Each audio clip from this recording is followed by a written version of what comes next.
Good morning. It's Tom Padula from TomPadulaTV on YouTube and Insegna Booksellers.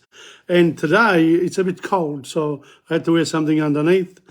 I don't know, summer, we've had a few days of sunshine here in Melbourne, but it's been raining all along with grey skies. Anyway, life must go on, regardless of the climate we live in. Today is Thursday, the 17th of November 2022, and it's program number 57. I'm really enjoying this world history journey, and it's quite a journey. We're getting to the stage now that the journeys of some humans contributed to bring the West, the East and the West together. And the name of the guy who did all this was Marco Polo, and of course his dad and his uncle. But Marco Polo was quite a guy. He was born in 1254, and he died on the 8th of January 1324, aged 69 to 70. That's he was a merchant, of course, together with his dad, and he visited. Hello, Angela Imola. He visited the Kublai Khan in China, in the Mongol country, because the Mongols at the time were in China. Well, had conquered China as a whole. And I'll show you how big the Kublai Khan Empire was as soon as we start. It's quite, it's quite a sizable area, and apparently the Kublai Khan was very good with emanating laws, which people had to follow, because if they didn't, they got into trouble. Okay, big trouble. They were killed or put in as slaves or whatever. So that's where we are today in terms of the generic world history. But today also I'm going to start looking at Africa. We're going to start looking at a bit of the geography of Africa and talk about that aspect of it and some generic information about it. Of course, you can always look up Africa in your Chrome or Google or the other one.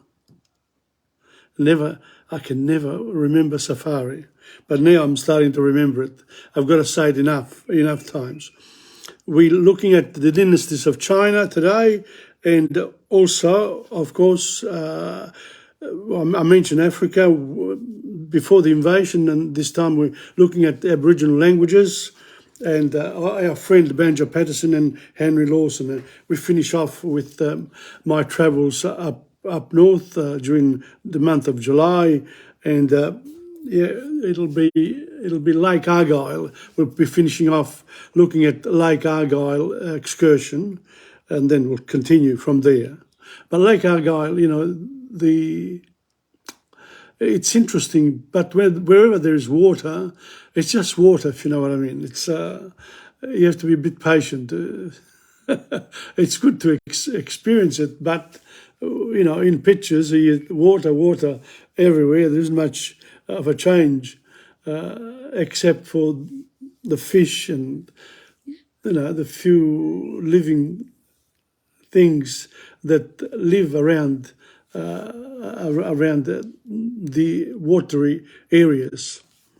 So that's where we are. The other thing that I want to mention is that on this Sunday, I will be at Federazione Lucana for anyone who wants to come and see me regarding any of the work that I'll do. And if you want to join the choral improviso, a bit of singing, a bit of talking, and it's Sunday from 3:30 till 5, and then from 5 to 6 we'll be talking about Basilicata region of Italy with the secretary of the club, Leonardo Santamartino. So it's a challenge bringing the culture and languages interests to the people, because generally it's not it's not people's cup of tea. But once they get into it, though, they actually enjoy it very much. And it's an intellectual pastime,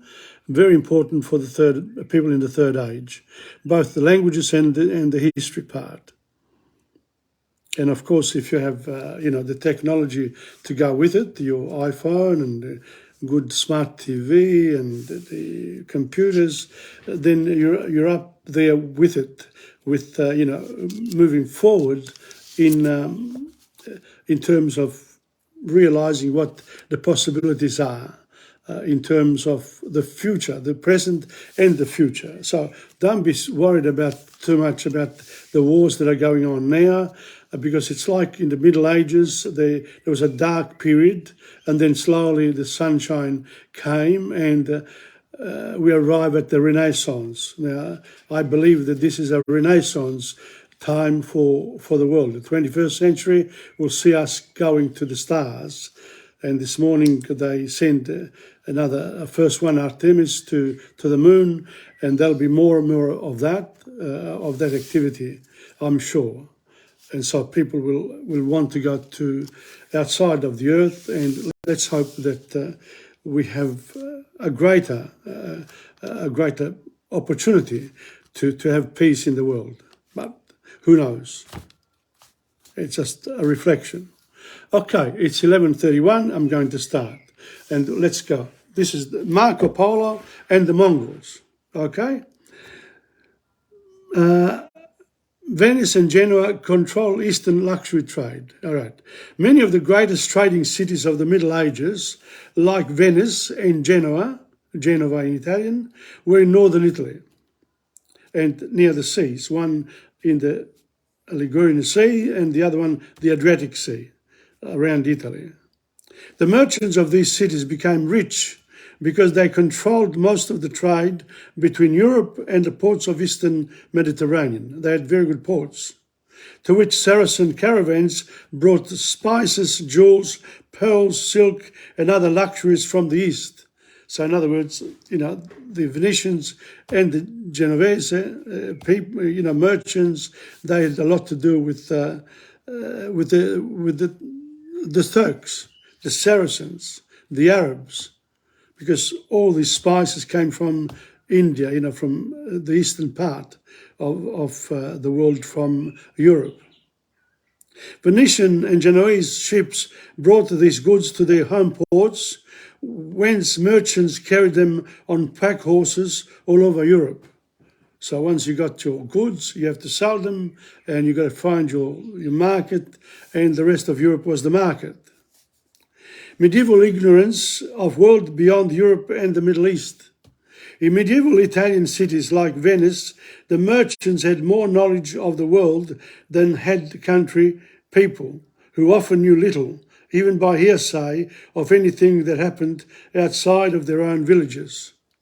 So when you got something, the merchants didn't say where the goods came from. They just said, we sell these and that's it.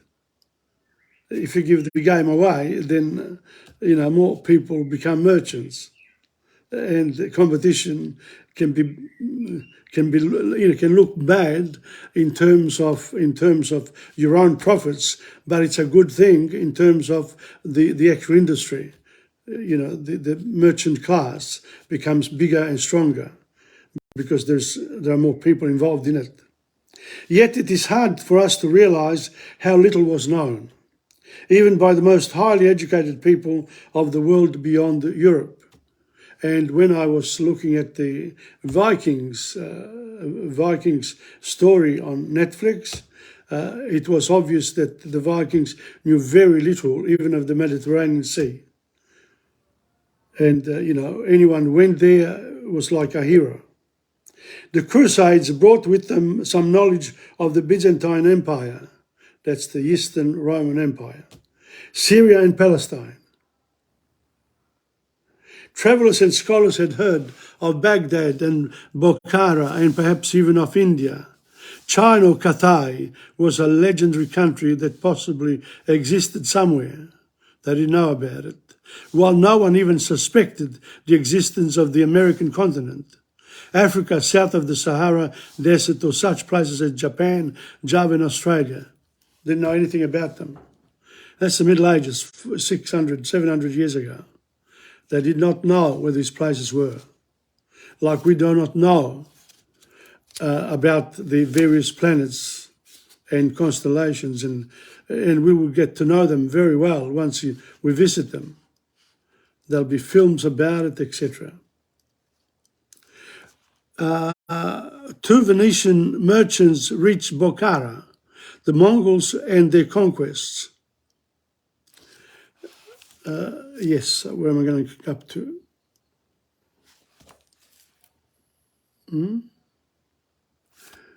In the 13th century, that's the years 1200 to 1299, two Venetian brothers, Niccolo and Maffeo Polo, went on a trading voyage to the Black Sea. Okay? That's where Ukraine has, that's where the fight is to conquer one of the ports there, because Russia doesn't have access to the sea south of, in the southern parts of the continent, of the nation. Their search for profits led them so far that without having set out to do so, they found themselves in the great Muslim city of Bokhara. The city, along with most of Asia and Eastern Europe, was a part of the great Mongol or Tatar Empire that had been built up by Genghis Khan, the chief of a petty Mongol tribe, and his successors. The Mongols were a hardy race of nomadic horsemen who lived in large felt tents called yurts, and whose chief foods were maize, milk and meat.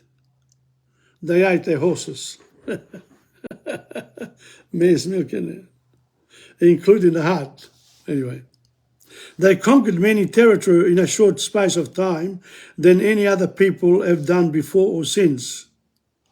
In the West, they ruled Russia for about 200 years and drove the Turks before them with such fury that the Eastern Roman Empire came to an end at last in 1453.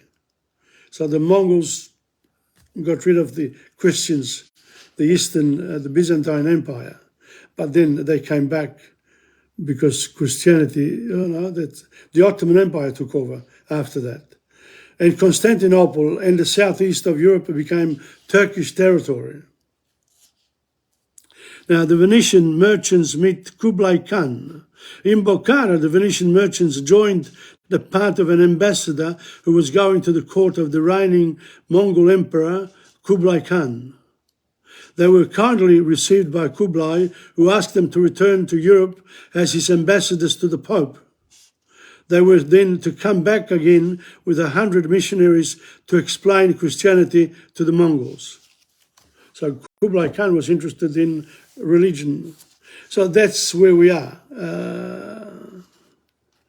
And the next time we'll go to Marco Polo reaches Peking in 1275. So we'll continue from there next time. Okay, so that's the Mongols. You can look up, there's a beautiful series on Netflix. There's only two series 1 and 2. It's supposed to be series 5, but 3, 4, and 5 weren't produced. The naughty producer was naughty. Okay, I said I was going to show you the Mongol Empire. Here it is. Let me see. There it is there. From China to Hungary, to Russia, to India. That's all that they conquered very quickly. All right? And look up the Mongol Empire on your iPhones.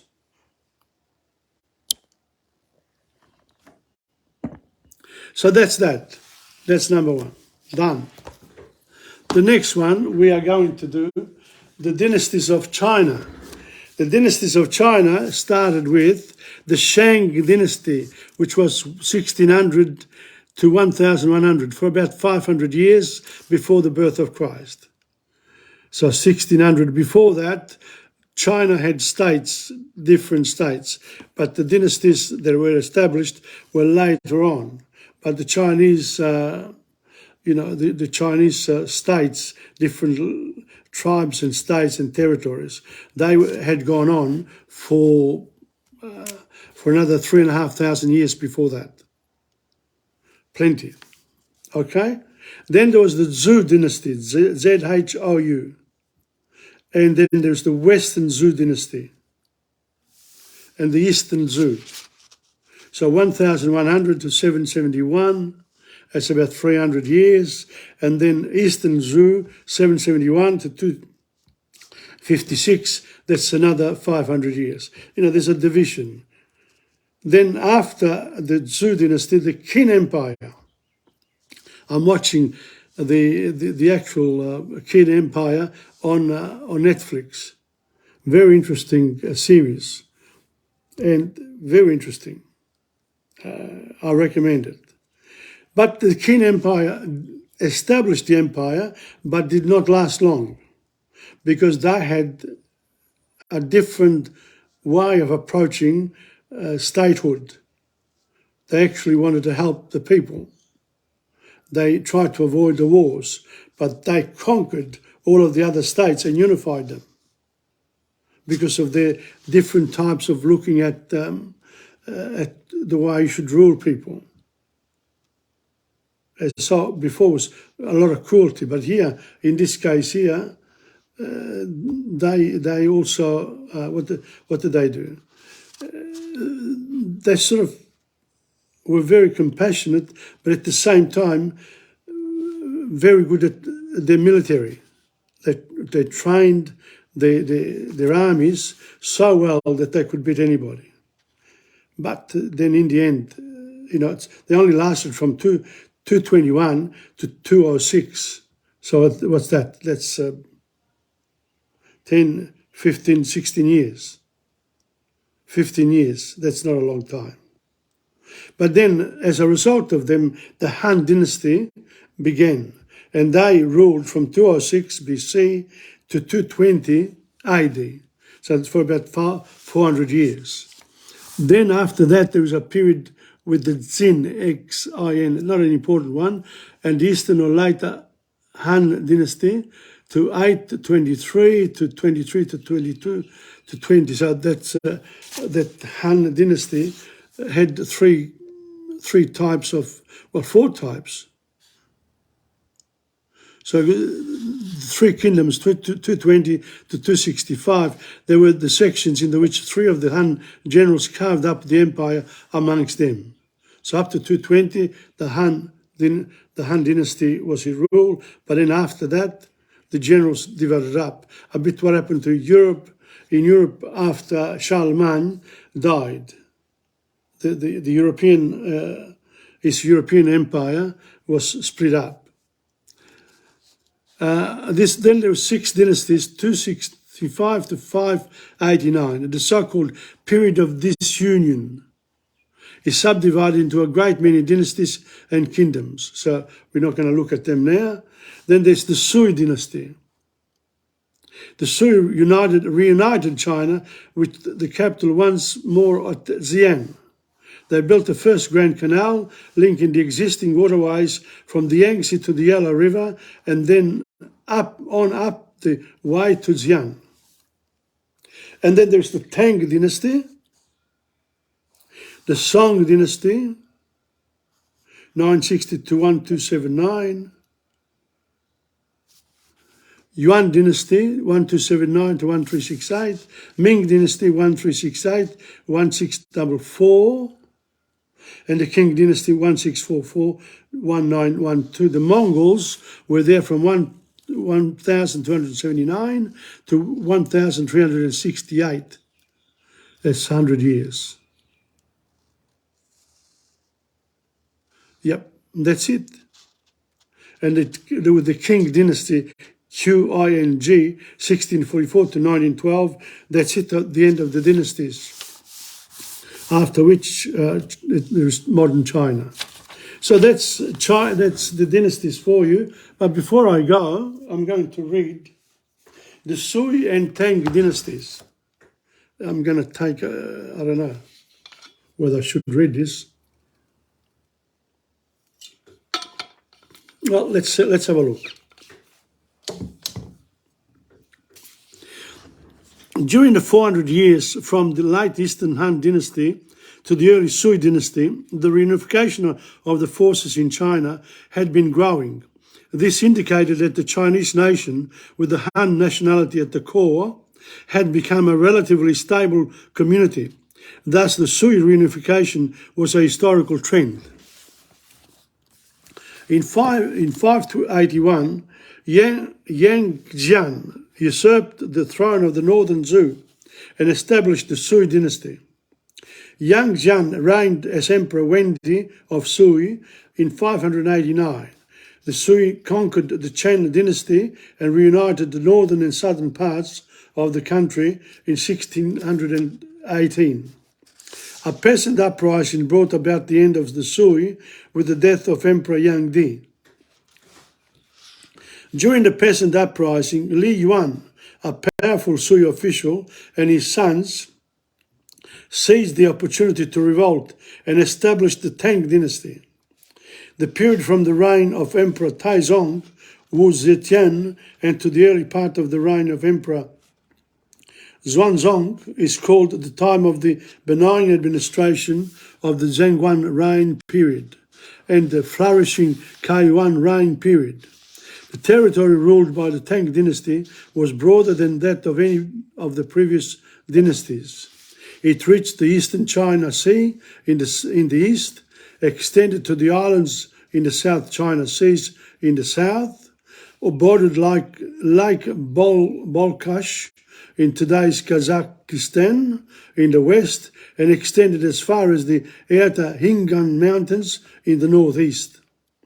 The minority ethnic groups inhabiting the border were gradually developed, and the country was very powerful. During the Sui and the Tang dynasties, the economy of China prospered.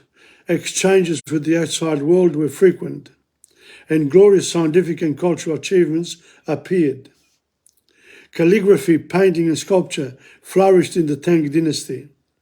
In particular, Tang dynasty poetry is regarded as the acme of this genre. Is regarded as the acme of this genre, represented by the greatest poets Li Bai and Du Fu. And you can look them up, Li Bai, Libai, Li Bai, and Du Fu, D-U-F-U.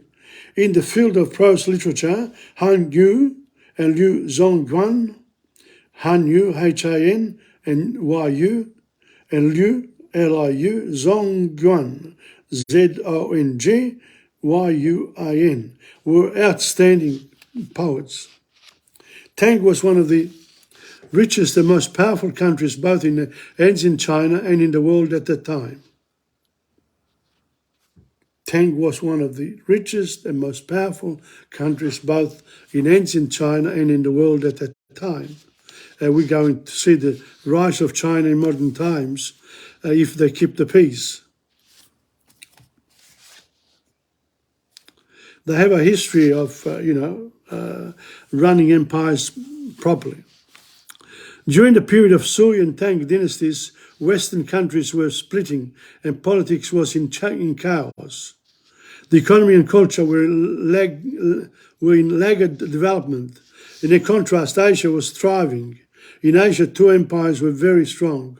One was the Arab Empire, which crossed the European, Asian and African continents, and the other was the feudal societies of China's Sui and Tang dynasties. The burgeoning economy and culture of the Sui and Tang dynasties influenced the countries around China, especially the countries in East Asia, such as Japan and Korea. At that time, Japan especially sent people to study the system and culture of China. Chang'an, today's Xi'an, Shanxi province, the capital city of the Tang dynasty, was not only the political center of China at that time, it was also one of the centers for economic and cultural exchanges for the whole Asian region. Because of the Tang dynasty's enormous international influence, China's people were called the people of Tang by their neighbours. Until now, the overseas place where Chinese community is in a foreign land is still called Tangrenji, Chinatown, Tangrenji. And that's it. So we're talking about the Sui and Tang dynasties. Sui, S-U-I, and Tang, T-A-N-G. Look them up. Okay, so that's that for China. Now, as I said, I was going to go to Africa. Now, before we go to Africa, we're going to look at a couple of things, a couple of the maps.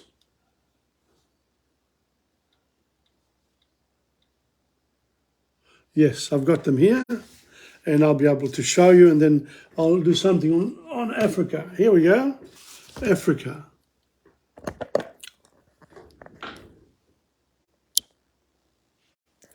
There it is, here. Africa, that's South Africa. Let's have a look at Africa. South Africa, Namibia, Botswana, Zimbabwe, Mozambique, Malawi, Zambia and Angola, Tanzania, Democratic Republic of Congo, Kenya, Uganda, Congo, Gabon, Equatorial Guinea, Cameroon. Now we're going to the equatorial parts, and notice the equatorial parts, there are many little countries in Africa today. So that's the Democratic Republic of Congo, Gabon. You got Uganda, Kenya, Somalia, Ethiopia, Eritrea. These are the ones that the Italian fascists were interested in Ethiopia, in Somalia and Eritrea. They did a lot of work in there too. Okay, South Sudan, Central African Republic, Congo, Gabon, Cameroon, Nigeria, Benin, Togo, Ghana, Cote d'Ivoire, Liberia, Sierra Leone, Guinea-Bissau, the Gambia, Senegal, Cape Verde, Mauritania, there, Western Sahara, Morocco, Algeria, Mali, Niger, Libya, Nigeria, Chad, Sudan, Egypt, and Libya. And then, of course, there are also the Madagascar, see that? The islands. With the Comoros Islands, a lot of people go there for holidays. Mauritius there, in a corner. And they speak French there. A lot of this, there are about, 50 nations that speak French. And a lot of them are in Africa as well. So that's the, a little look at Africa. There it is. Interesting. And notice, Saudi Arabia on the side, Yemen, and then you've got Europe with the Mediterranean. That's it. Now, a bit on Africa. Let's have a look. Africa is the second largest continent with an area of 11,600,000 square miles and a population, well, now, I don't know, it's up probably 1 billion people. This, book is an old one, so I'm not going to say how many. Check up the population.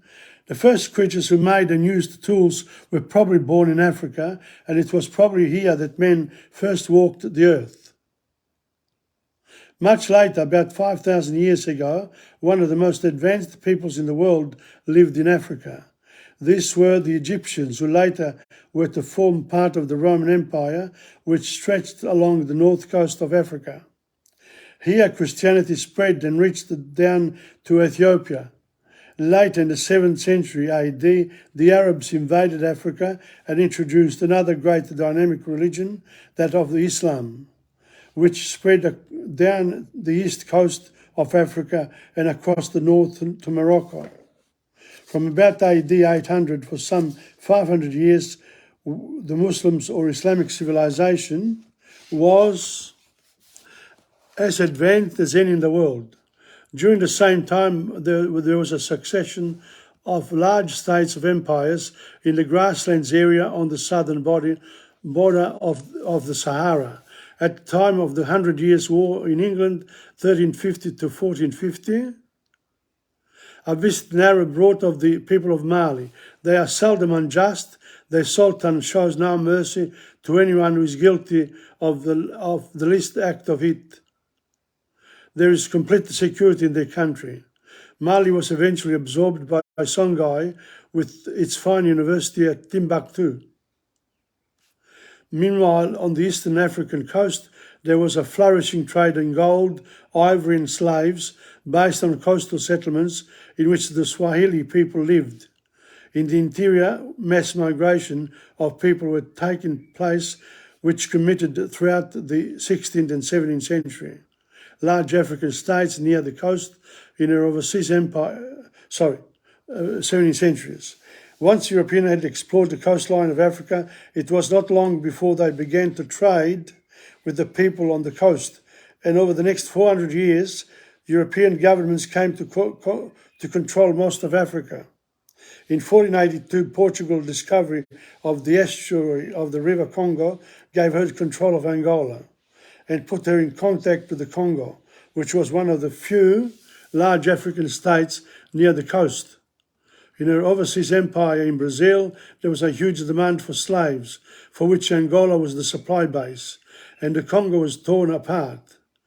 Later, Denmark and Holland also established slave stations on the west coast, and England, etc., etc. So there's a lot of the history of Africa from the beginning of the Renaissance, let's say, in Europe, and the great voyages to the Americas created this demand for slaves. In return, they got a lot of products from America into Europe, including tomatoes, coffee. Coffee came from Turkey. Anyway, this is where the history comes in, and you can chase it up as you like. Okay, so that's that for Africa for today. We left America. We haven't forgotten America. We'll come back to it. I'll do African and America together in a way, a bit each time, and that's it.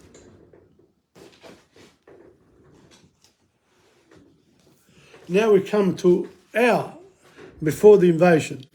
Okay, before the invasion, we're talking about languages. And last week we got to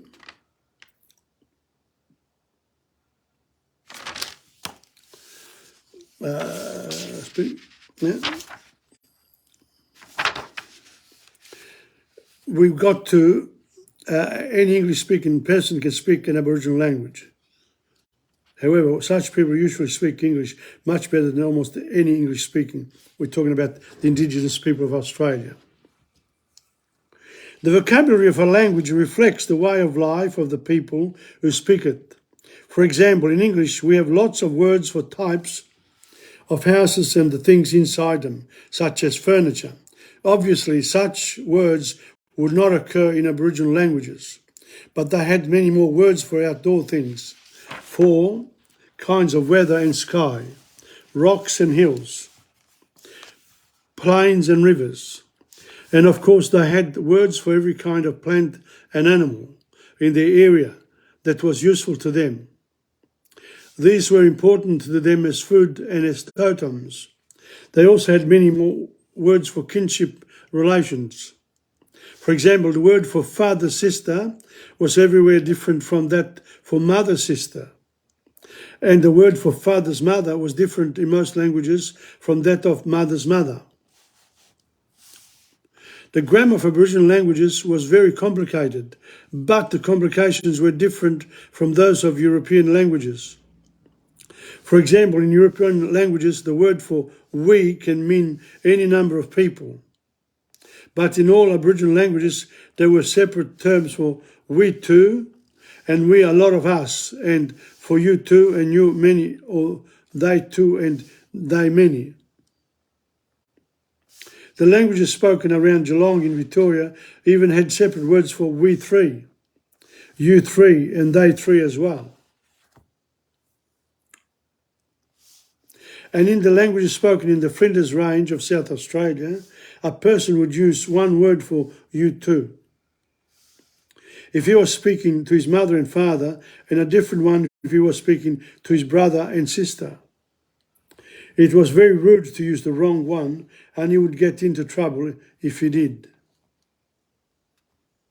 You had to get the right word, because otherwise people get offended. In many Aboriginal languages, for example, all the languages of the central and western deserts, there were separate words for pronouns. I, you, we, them, etc. But they could also be made part of the verb. There were two ways of saying, I saw you, in the Pitjantjatjara language of the Western Desert. The word for saw is nyangu. The word for I is ngaya or ngayalu. Ngayalu nyangu. That would be, if it is the subject of a sentence. The word for you is nyuntu or nyuntunai, yuntunya, if it is the object of a sentence. So I saw you is ngayalu, nyuntunya, nyungo. But this can also be said in a much shorter way as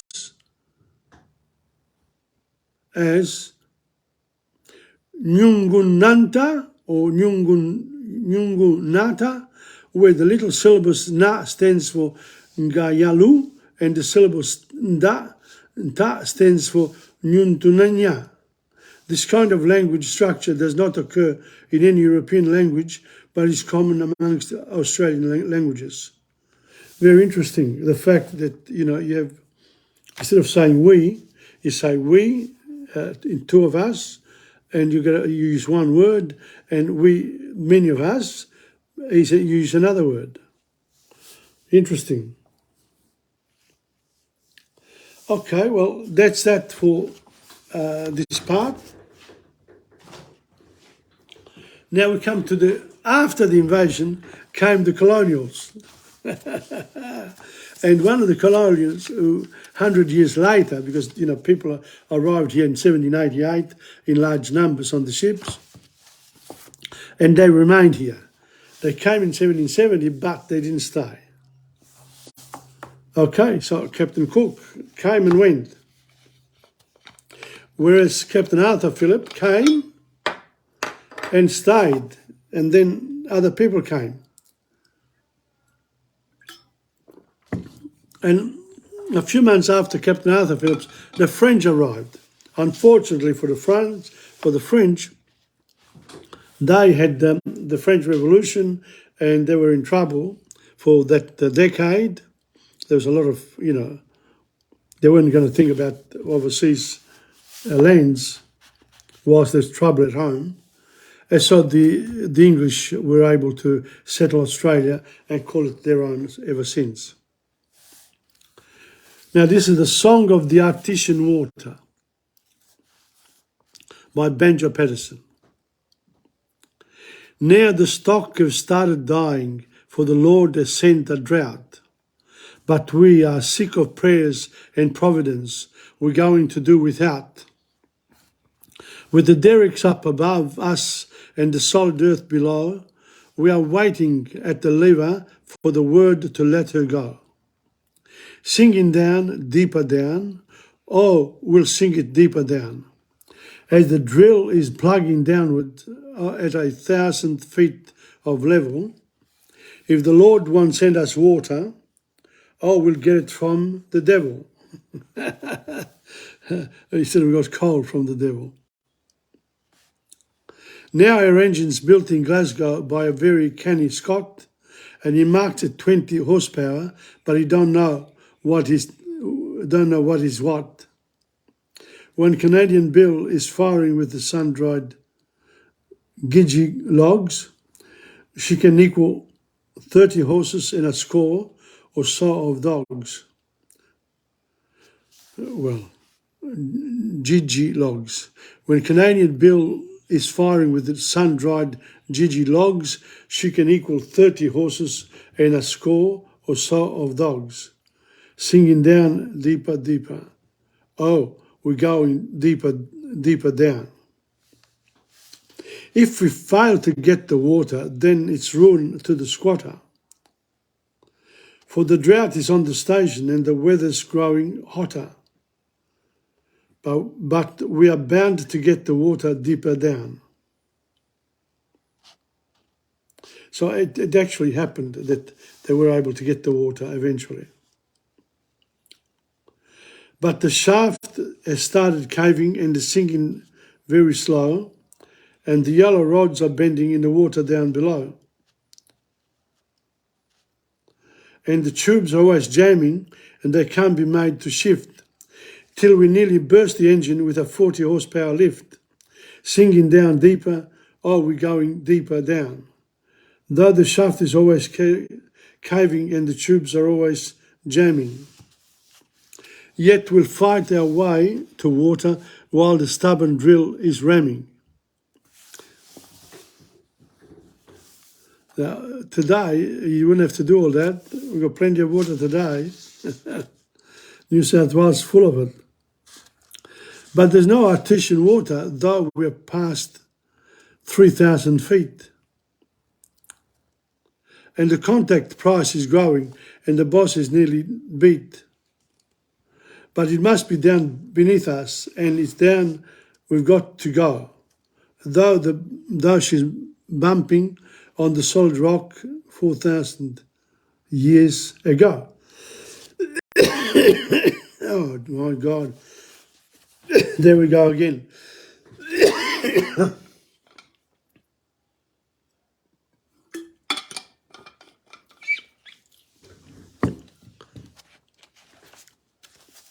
Amazing. Singing down deeper and deeper, oh, we're going down deeper. Oh, it's time they heard us knocking on the roof of Satan's dwelling. But we'll get the artesian water if we cave the roof of hell in. Oh, we'll get the artesian water deeper down. But it's hark, the whistle blowing with a wild exultant blast, and the boys are madly cheering, for they've struck the flow at last. And it's rushing up the tubing from 4,000 feet below, till it spouts above the casing in a million-gallon flow. And it's down deeper, deeper down. Oh, it comes from deeper down. It is flowing, even flowing in free, unstinted measure, from the silent, hidden place where the old earth hides her treasure. Where the old earth hides her treasure deeper down. That's the water. And it's clear away the timber, and it's let the water run, how it glimpses in the shadow, how it flashes in the sun. By the silent belts of timber, by the miles of blazing plain, it is bringing hope and comfort to the thirsty land again, flowing down, further down. It is a flowing further down. To the tortured, thirsty cattle, bringing gladness in its going, through the droughty days of summer, it is flowing, ever flowing. It is flowing, ever flowing, further down. So that's the discovery of artesian water. Not the discovering, they dug deep to get to the artesian water, and they succeeded. Well done. Okay, so that's Banjo Patterson, another one of his many poems. I'm just going to do a little bit more of, Henry Lawson. We don't want to leave him behind, do we? And then we'll give TomPadula a break, because we will go to the north of Australia. Oop, here we go.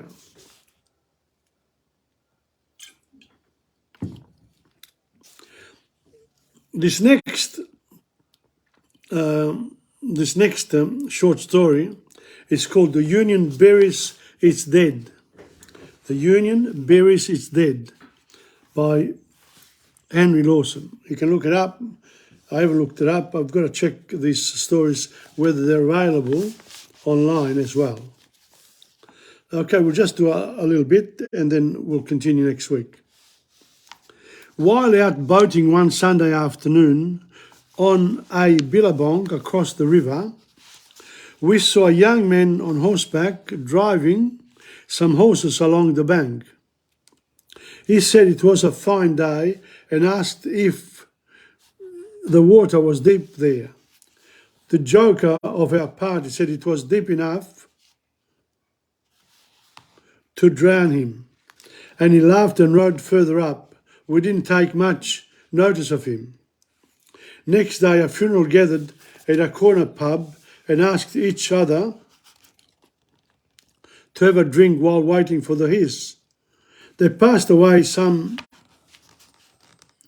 of the time dancing jigs to a piano in a bar parlour.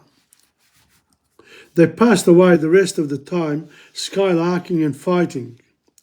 The defunct was a young union labourer, about 25, who had been drowned the previous day while trying to swim some horse across a billabong of the Darling. He was almost a stranger in town, and the fact of his having been a union man accounted for the funeral. The police found some union papers in his swag and called at the General Labourers Union office for information about him. That's how we knew. The secretary had very little information to give. The department was a Roman and the majority of the town were otherwise. But unionism is stronger than creed. Drink, however, is stronger than unionism. And when his presently arrived, more than 2/3 of the funeral were unable to follow. They were too drunk. The procession numbered 14 souls following the broken shell of a soul. Perhaps not one of the 14 possessed a soul any more than the corpse did. But that doesn't matter. 4 or 5 of the funeral who were boarders at the pub borrowed a trap which the landlord used to carry passengers to and from the railway station. They were strangers to us who were on foot, and we to them. We were all strangers to the corpse. That's it. We were all strangers to the corpse. We're going to stop there.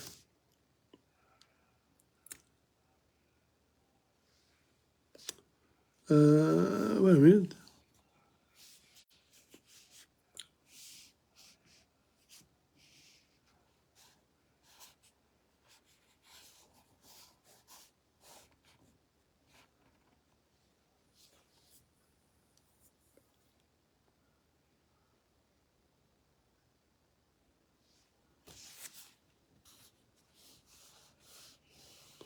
Now I'm going to read a bit more. I haven't finished. Okay. A horseman who looked like a drover just returned from a big trip, dropped into our dusty wake and followed us a few hundred yards, dragging his pack horse behind him. But a friend made wild and demonstrative signals from a hotel veranda, hooking at the air in front with his right hand and jobbing his left thumb over his shoulder in the direction of the bar. So the drover hauled off and didn't catch up to us anymore. He was a stranger to the entire show. We walked in twos. There were 3 twos. It was very hot and dusty. The heat rushed in fierce, dazzling rays across every iron roof, a light-coloured wall that was turned to the sun. 1 or 2 pubs closed respectively until we got past. They closed their bar doors and the patrons went in and out through some side or back entrance for a few minutes. Bushmen seldom grumble at an inconvenience of this sort when it is caused by a funeral. They have too much respect for the dead. On the way to the cemetery, we passed 3 shearers sitting on the shady side of a fence. One was drunk, very drunk. The other 2 covered their right ears with the other 2 covered their right ears with their hats out of respect for the departed, whoever he might have been, and one of them kicked the drunk and muttered something to him.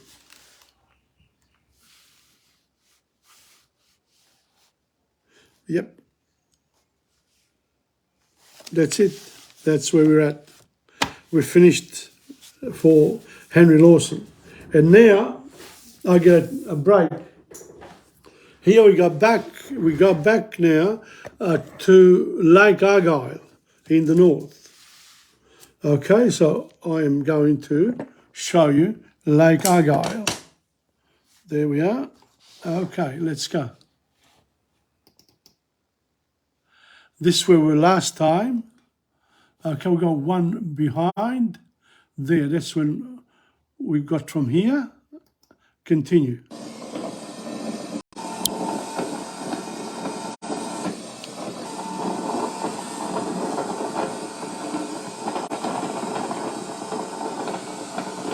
Windy, but this time I think apart from this there's a bit more video, and then we'll have some pics.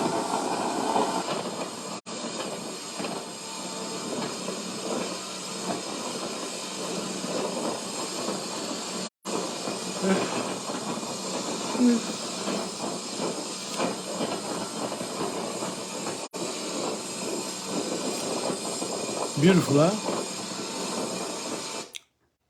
Okay. So these are some of the pics. So we can stop a little bit. There you are.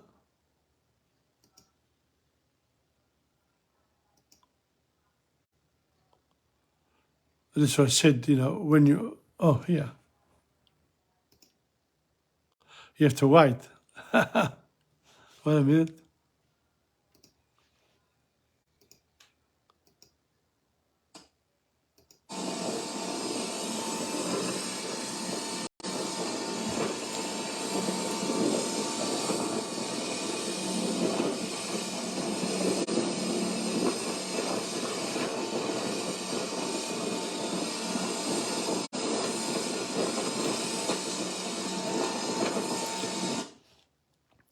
And that's a bit more. Let's have a look.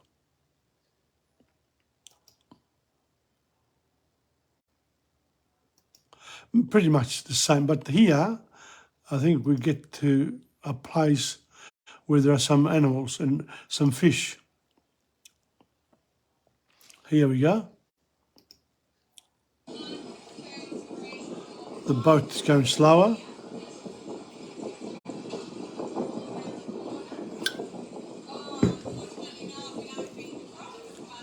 And guess what? We're going to see some crocs. Little ones.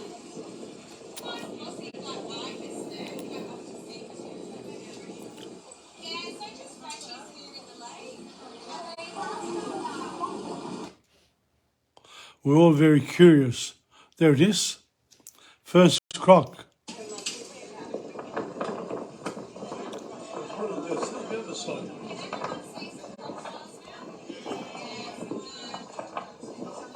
And there's another animal there too. A bird. There's a bird.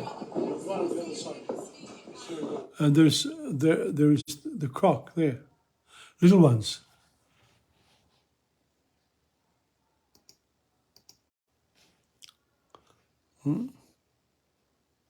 Sorry. No. Here's the croc there. See that? And this is the water. Underneath there's some fish.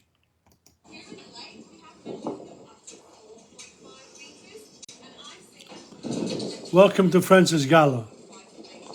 So here is the croc, the small croc. You know, this Lake Argyle. There's a croc there. There are two of them. Look at that. Different species.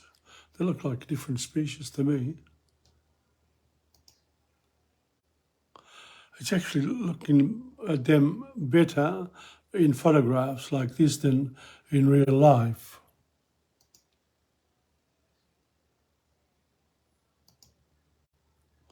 Everyone is interested and taking note. There's also fish. Oh no.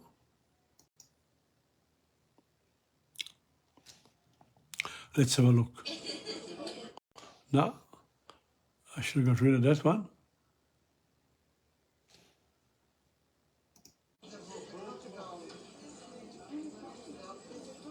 Oh, that's the croc moving.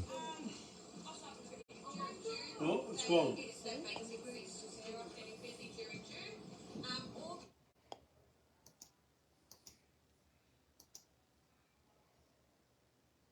Beautiful area though.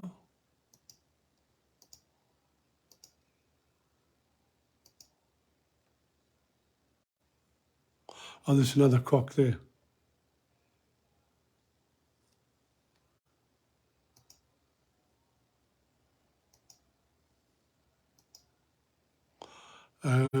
Here's a bird.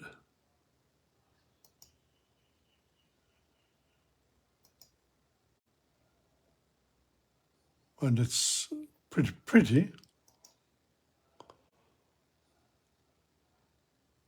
Hmm.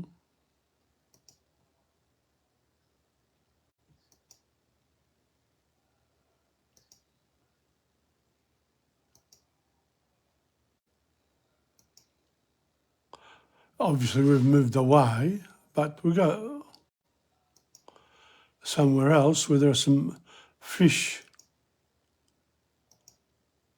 There it is, there.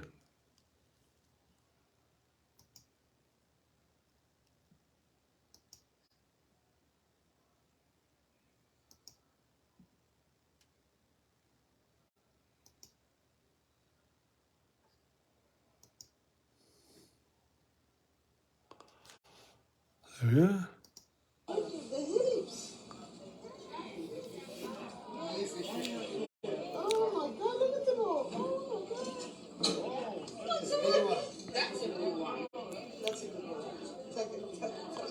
Of course, our guide gave them some food. As soon as the food arrives, bang.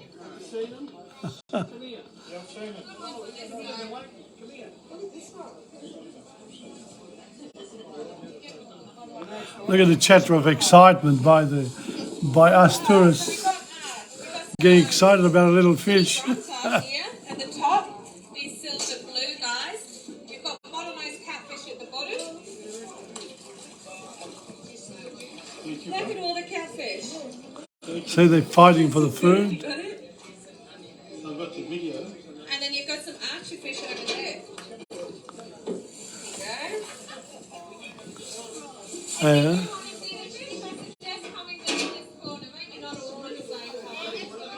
You want to befriend animals or fish? Give them food.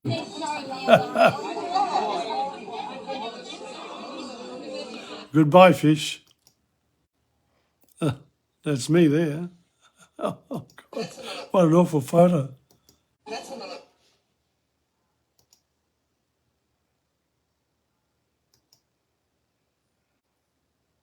No? I was trying to get the fish there. No, I didn't get it.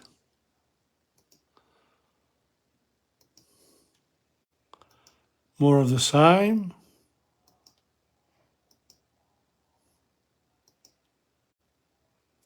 What's this one here?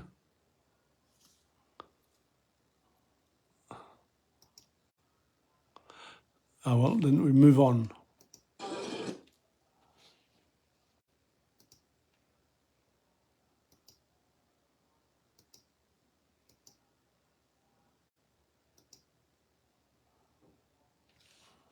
we're going back.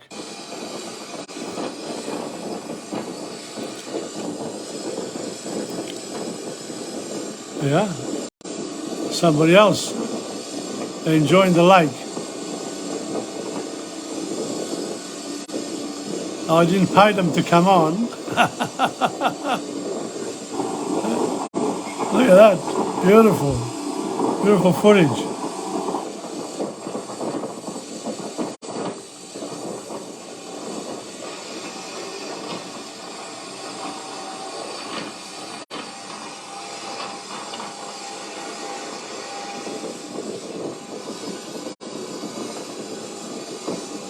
A little island.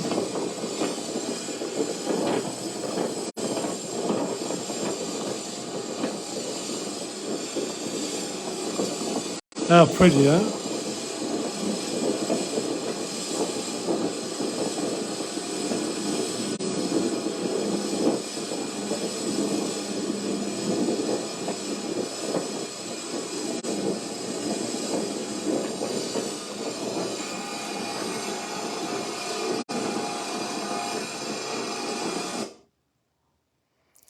Oh, quite pretty. I like the boat.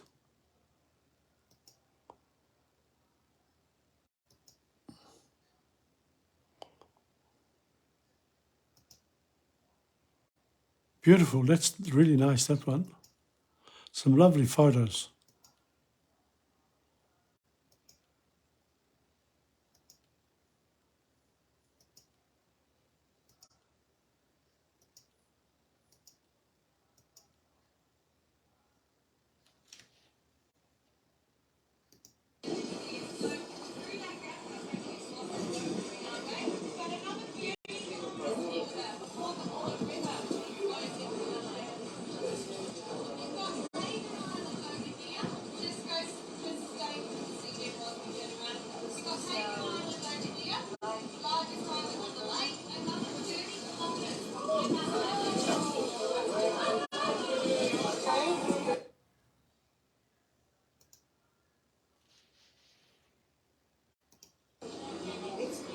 And something interesting is coming up.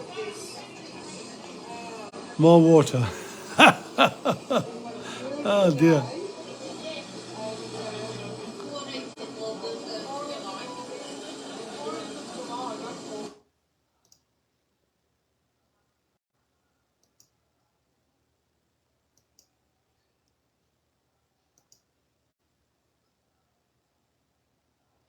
Different little island. Good one.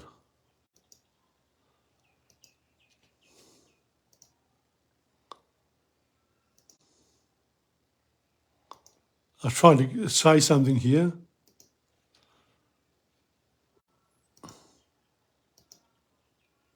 Like our guy, it's quite big. Goes for kilometres and kilometres all around. And they said it was going to be pretty cool, and it was. I know you got a t-shirt on, but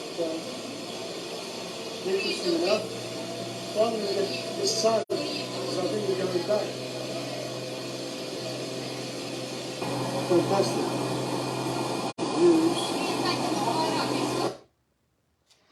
Okay, well, I said my bit, and now she's explaining.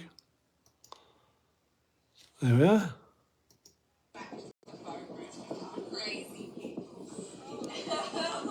That's Lake Argyle there.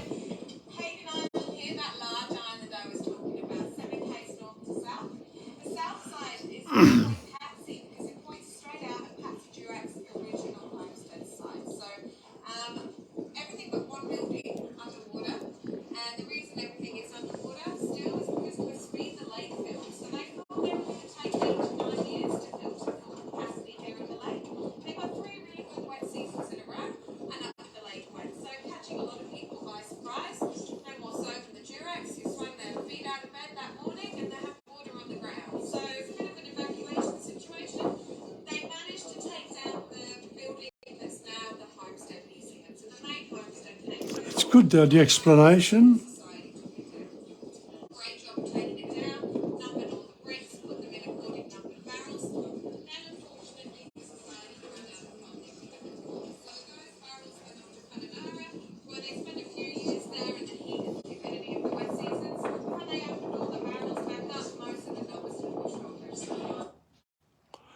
The explanation is good, but I don't think I didn't understand much of it. Too far away from where I was filming. Here we go again. Is down here in the heavily rained area. So they did shut down for mining November 2020. They closed the mine down. Not because there's no more diamonds there anymore, just because it's no longer viable for them to mine there. It's the Rio Tinto mine. Boys are still there when we get back.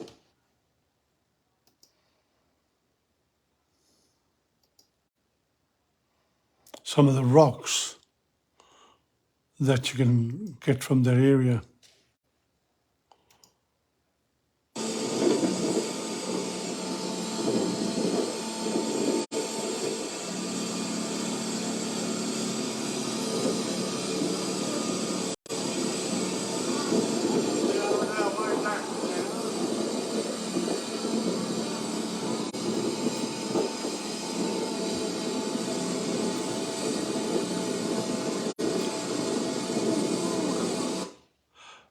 I'm going to keep going until we get to the end of this, because I don't want to, like Argyle, it's almost over. Another couple of minutes, I reckon.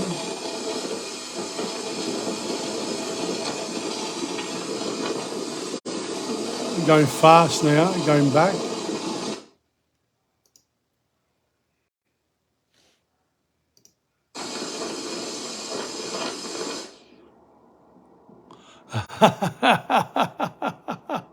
Oh my God, I did a slow one.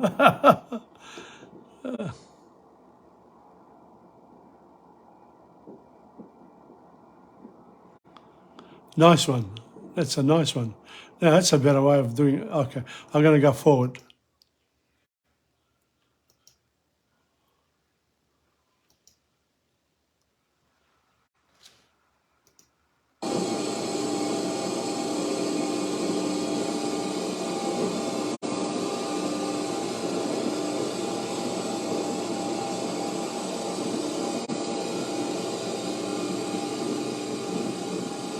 Yeah, we're coming towards the end now. So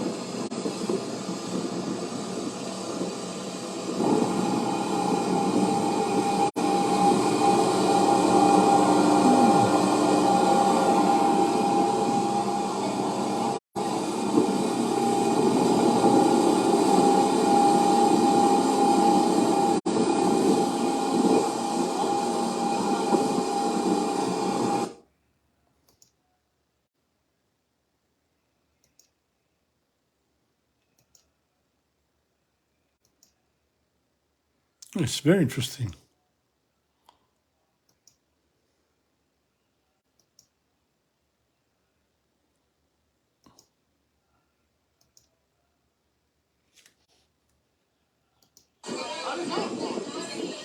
Okay. We're going to be strolling with me. Use that time to make sure you haven't left anything online. And you have left anything particularly good. Just check Facebook Marketplace recording. I'll give you the best price possible. Best price I can do. Seriously, I hope you've enjoyed yourselves. Thank you very much.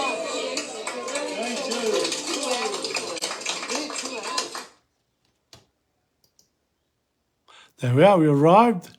The Grand Touring. That was the end of the excursion. Oh, just a little bit more, I suppose. The other people coming over.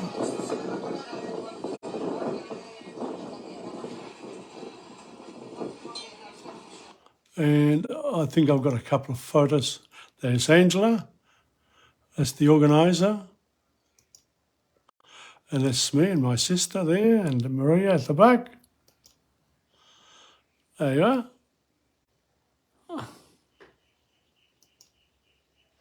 And that's, I had to get this one.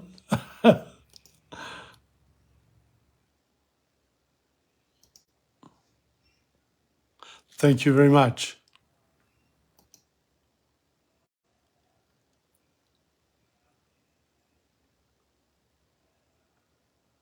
She didn't say anything. Where's the sound? What's happened here?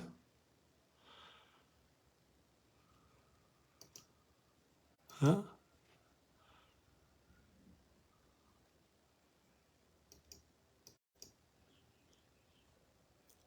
Well, thank you. That wasn't nice. I didn't get the sound for some reason.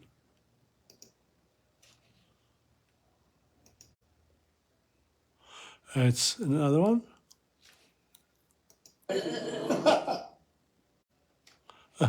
That's a good one. Uh,